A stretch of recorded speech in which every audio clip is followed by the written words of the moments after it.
Bryan Hawley versus Jacob Kory. I think we're jumping into game 3. It's tied 1 game apiece, right? Jacob Kory, another player from LA. Lots of players from LA that we're covering today.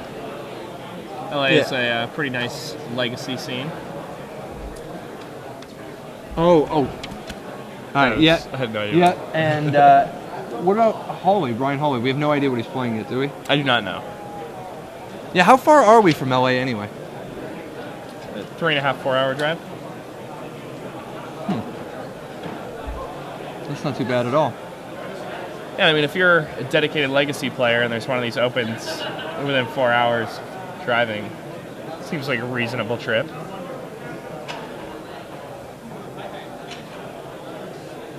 So, not sure who's going to be on the play yet. With only one player shuffling, I can't help but wonder if there's a mulligan taking effect here. Jacob Kory is definitely taking a mulligan. All right, so Jacob's going to see if these 6 are keepable.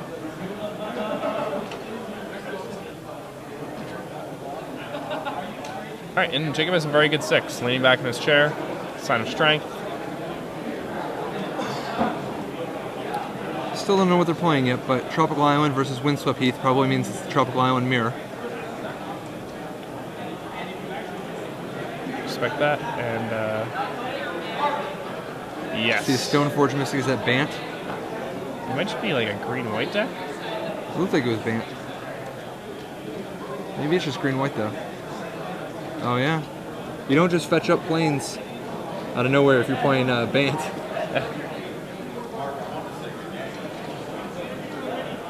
Alright, so Jacob Kory's going to play Mother of Runes. The mystery has come to an end. The green-white, I mean, I guess, what do you call these kind of decks? Like Mangara decks? They don't even always have Mangara, but when they do, it's pretty sweet. I believe, like, the term people use to describe the deck is Death and Taxes. No. Death and Taxes is White Weenie. Well, Death and Taxes is like any Mangara deck, right? No. Yeah. It's Mangara? Yeah. Maverick? Sure, Maverick. Okay. Yeah, because Death and Taxes is just the legacy naming convention of picking a lot of really undescriptive words to describe a deck that everyone else in the world calls something else. You know, like, White Weenie is really just Death and Taxes because there's only 3 things in life you can count on. White Weenie, Death, and Taxes. Deck naming. Alright, so the turn 2 Stoneforge. I gotta imagine this is somewhat solid. Although the green-white Maverick style deck, the green-white decks have quite a bit of play against all sorts of things like this. I mean, they have answers to whatever a Bant Blade deck might have. Getting Sword of Feast and Famine. What do you think about that? I definitely agree with Sword of Feast and Famine here over Batterskull, because Batterskull can't really attack past the Mother, and sticking the Sword of Feast and Famine makes it so that any like V-clicks or other like instant speed like flying effect things that Bryan has are going to be pretty powerful here. It also allows him to pass the turn, leaving open counter mana, and then he can just drop that into play, and it forces his opponent to leave the Mother untapped. It also gives the guy pro green, and when you see Mother of Runes, you're usually expecting Forest. And this is game 3, so presumably they're already boarded. Not clear what all they have yet, but it does seem like flyers might turn out to be pretty important, just because a lot of the time it's hard to slug through these green-white decks. So Green Sun Zenith has retrieved Noble Hierarch, and it's now Kory's turn, with Mother of Runes, Noble Hierarch, Forest Plains, Horizon Canopy, facing 3 land, a Stoneforge Mystic, and a full grip from Hawley's Bant Blade deck, which he has a Sword of Feast and Famine in hand. All right, Brainstorm is going to look for some way to deal with the Knight of the Reliquary that's on the stack for Jacob Kory. Knight of the Reliquary is so powerful in every format that fetch lands are legal. Very true. It's especially strong in Legacy, where it can be used to tutor up card advantage in the form of Horizon Canopy, Disruption in the form of Wasteland, and Maze of Ith, and Caracas, too. Caracas, yeah. And Bazooka Ball got to the board. I mean, it does an awful lot for a 7/7 for 3. Yeah. Very good creature. Yeah. Did you know that Bryan Kibler didn't play Night of the Reliquary once? Like, since it's been legal? I don't believe that. That's true. So, Brian Hawley does not find an answer to Night of the Reliquary. At least not immediately, but... he does have Brainstorm. Yeah, he has Brainstorm. He also has a fetch land, so... Yeah, there's a lot to be said for having Brainstorm and a fetch land. But the problem is you can't just rely on a plow. He's got Mother of Runes. Mm-hmm. I mean, things are getting a little out of hand here. Now, I haven't seen his deck list, but presumably he doesn't have business like Wrath of God. I always love Wrath of God in Legacy. Seriously, people underestimate it, and it's so good. You know, I'm definitely a fan of 1 or 2 Wraths on my boards. And I mean, main deck, it's definitely a reasonable card. I think people don't realize in Legacy is that you can play a lot of 1-ofs main that might seem questionable to a lot of people. Because Brainstorm is so good. Yeah, I mean, you can shuffle it away, but you also have tons more looks for everything.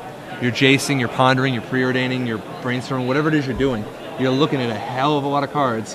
Yeah. You got a lot of free shuffles, and then if you have just really powerful 1-ofs that do something that offers some new dimension to your deck, you can find it enough of the time. I haven't listened to it yet, but I heard you had done an AJTV episode where you had talked about that a bit. Absolutely. Check out AJTV on YouTube and Star City Games Premium. All right, so Bryan is a knight of his own now. I guess it's fight fire with fire. And I don't know, it's going to be interesting because that knight will not be able to keep up with a knight that has a Mother of Runes. Mother of Runes does seem like it's exerting just an incredible influence on the board right here. In a weird way, Mother of Runes is kind of the White Goblin welder. You know, just this 1/1 that creates just an unbelievable presence. Like, the threat of tapping it is just so powerful.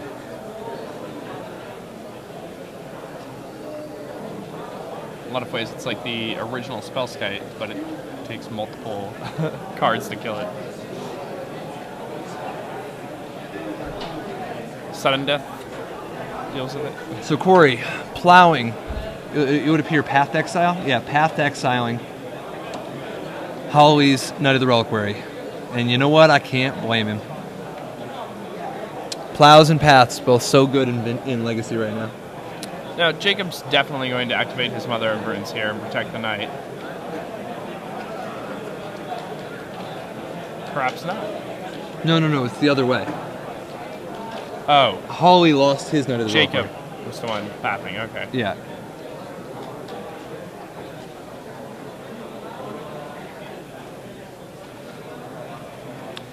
So now, if you're Hawley, do you consider sorting up your guy and just swinging with 1 mana open, threatening that if he uses his Mother of Runes to stop the sword hit, that you'll path his knight?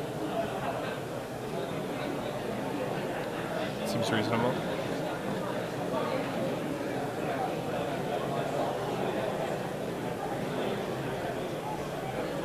Hawley does have to be careful, though, because things are starting to slip away life total-wise. He's only got 12, so, I mean, he's really close to facing lethal. His price is that low, even after getting a Night Path. Or, you got Path, not Swords, never mind. Yeah, that's the Path Exile, so valuable. Some Eternal experts consider Legacy to be obviously a 3-Path Exile format. You're just supposed to be playing 4 Plows and 3-Path Exiles. I think you can actually email questions to Tom Martell about this exact question, about this exact subject. So many insane plays with Tom Martell. Ask him about playing 7 Paths and Plows. So, Umezawa's Jitte coming down on Hawley's side. Definitely a powerful threat. Stoneforge, Noble Heart, Knight of the Reliquary, and Jitte, giving him some serious counterplay against this Mother of Runes, Kasali Pride Mage, Knight of the Reliquary, and Noble Hierarch. Now, the Pride Mage, combined with the Mother of Runes, makes it so that the equipment isn't doing anything in the short term. But Hawley definitely has to be careful that he doesn't fall into a spot where Mother can just make the Knight unblockable and it can just kill in 1 hit. Yeah, there's a lot of danger there. Who do you like from this position? I mean, they both have a knight, and they both have a hierarch, and then it's Pride Mage and Jitte on one side, and Stoneforge and Mother Runes on the other, but with Sword of Feast of Famine in hand. I think I like Bryan's position. You like Bryan? You like Bryan's position here? See, I actually think Kory's doing all right. I just think that Mother Runes is just so brutal. Yeah, I mean, Kory is certainly ahead right now. Yeah, but I guess it's counting deck. You're saying you think that the Bant deck has better tools for yeah, even as the game progresses, I think that it's close enough at this point in the game where he made it this long. Yeah, he made it this long. It's getting better for him. His cards are more powerful. So we have Green Sun Zenith. A little too much glare to tell what he went and got. From the looks of it, it was probably just another knight, right? That's what I would expect. He paid 4.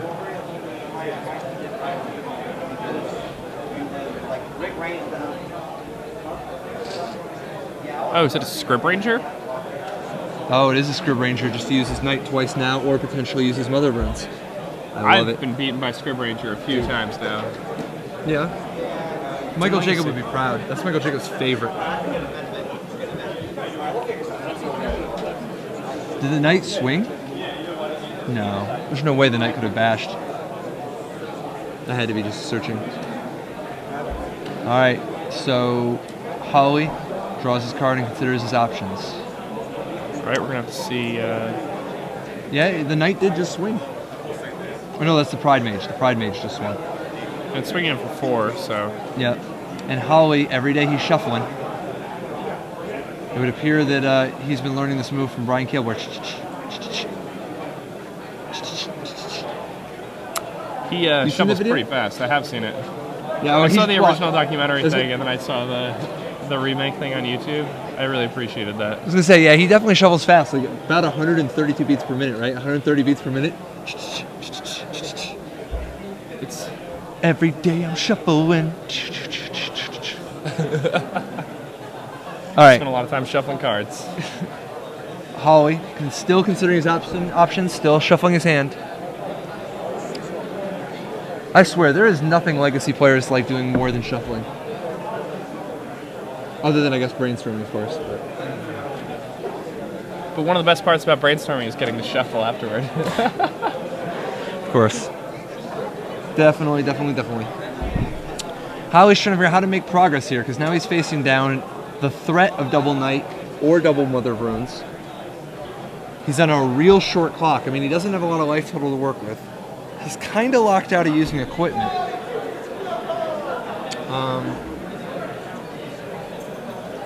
He just, I mean, I don't know what he has, but Bant doesn't seem like the type of deck.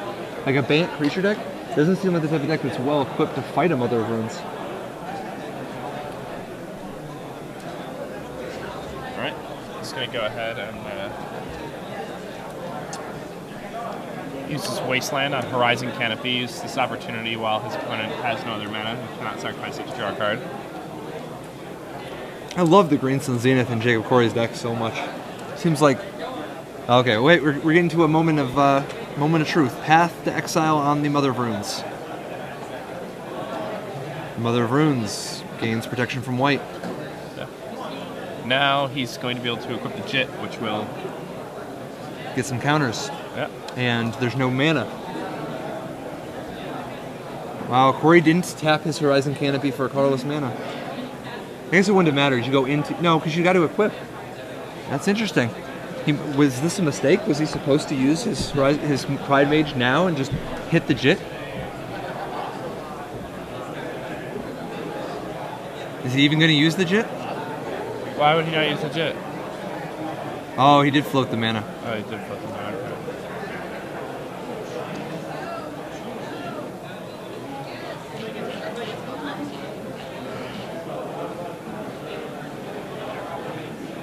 Wow. He's a mana short? This seems really weird how this all worked out. Yeah, I'm pretty confused. Huh. He just pathed the Mother and then still... he didn't beat the board with his...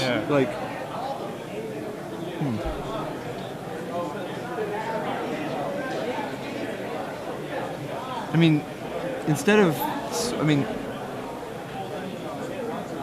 don't know. I really don't know. Is that a Metamorph? Kill legit. It's a sweet card out of the green-white deck. Yeah. Copies the Stoneforge Mystic. Ooh, I like that a lot. Is he gonna just go get a Jitte? Or do you think he's gonna get something else? I don't know. Sword of Fire and Ice. Why the hell not? Let's have some fun. No, I think that's Light and Shadow, actually. Sword of Light and Shadow. Even better. Protection from everything.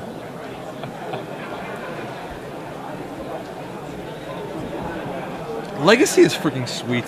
Oh yeah, I mean look at the range of cards that we've seen played in this game. Like we've seen Brainstorm, Scrib Ranger, we've seen Stoneforge Mystic, Mother of Runes. I mean, sort of. Dude, Sword of Light and Shadow. Oh yeah, and Gaia's Cradle now. These guys, it's like they're playing Commander, which is weird because this is the same format where we just watched Dredge versus Storm. And, and watch... Ironically, both of these decks are probably pretty well equipped to handle Dredge and Storm. Like, these are the types of guys who have Leyline of the Voids. Leyline of the Void? Are they going to have Leyline of the Void? They can't they also have, like, Hate Bears and stuff. Oh, yeah. Yeah, they'll have lots of things that are like for instance, Ethersworn Canonist or whatever. Or Gaddock Teague, or all that stuff. So... We've got, they might have the Ooze, too. That new Commander Ooze? Oh, yeah, the Ooze is good. The Ooze is a main deckable card. What's that? Scavenging Ooze? Yeah. Scavenging Ooze is 1 and a green, 2/2. Pay a green, exile card from somebody's graveyard. If it's a creature, put a +1/+1 counter on it and gain life. So, at least Maze of Ith buys him some time against the sword, right? Maze of Ith seems like a powerful tactical weapon here. And it's always nice to have in conjunction with your own Knight of the Reliquaries. Just because you can use the Maze to untap your Knight after it's already dealt damage. Which a lot of players miss.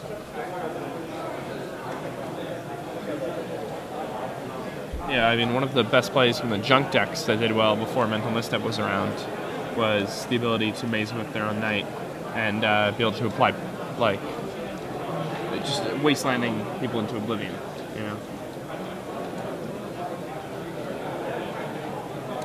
So, Hawley bought himself some time. Still not an awesome position, but I mean, he's definitely putting up a very, very, very good fight despite working through a Scrib Ranger, Mother of Runes, Knight of the Reliquary, and now Stoneforge Mystic with Sword of Light and Shadow.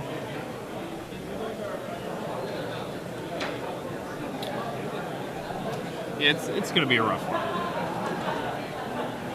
And this is part of the place where like Planeswalkers and Flyers come in, because like games of Limited, these games get bogged down sometimes, and if you have either a Flyer to go over the top, which obviously will be stopped by Scrib Ranger here, I guess, but if you have a Planeswalker just gaining an advantage every turn, like Elspeth or Jace, it's very powerful.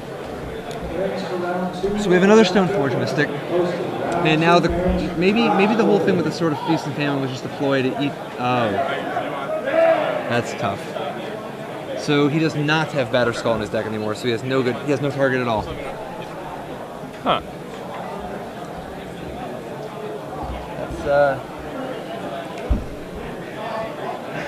That's disappointing. Kory fetches up Wasteland. It's rid of the Maze. You had your fun.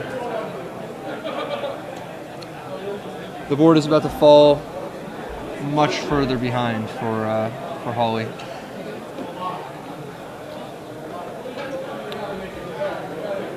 All right, and it looks like Jacob's going to take this match, which I believe will put him at X and 1. Hopefully drawing in. Wouldn't say it's out of the woods yet, but that Scrib Ranger is going to get through unmolested. And it would appear that Hawley is out of tricks. He's also playing the type of deck that I mean, he's not even going to have like natural order or anything where you could just randomly get a win some weird way. I think it's more of these decks that have trouble catching up, you know? Yeah, decks that, I don't know, these decks don't necessarily feel the same way as Standard. Like, these decks have trouble catching up when their opponent gets, like, to stabilize with Jace. But I mean, there are a few decks that are able to, you know, beat or resolve Jace that's been in play for a few turns. Decks that just kill you out of nowhere, like Storm. Absolutely. Alright, so how's Hawley supposed to make progress here? I mean, obviously we know that he's in real bad shape. The problems he's got to solve. He's got to solve Mother of Runes, Knight of the Reliquary, Sword of Feast and Famine. I mean, Sword of War and Fire of Light and Shadow, and Scrib Ranger. So what's the sort of hierarchy? He has an arena now. He has the old school original arena. So he's going to get to eat something, and it gets a fight. Does that get around Mother of Runes? Do the creatures deal damage to each other? Only if you're colorless. Yeah. Yeah. Well, no, because he can end step, do it with a white guy, and then on his turn. Except that the Knight's going to fetch another Wasteland. You're right. But I mean, it's a card that does something, and I guess he has to. And maybe Kory can mess up, you know, or maybe Kory doesn't have another Wasteland. Who knows? He's got to progress the game, though. He's got to do something. No, he packs it in. Yeah. So, Jacob Kory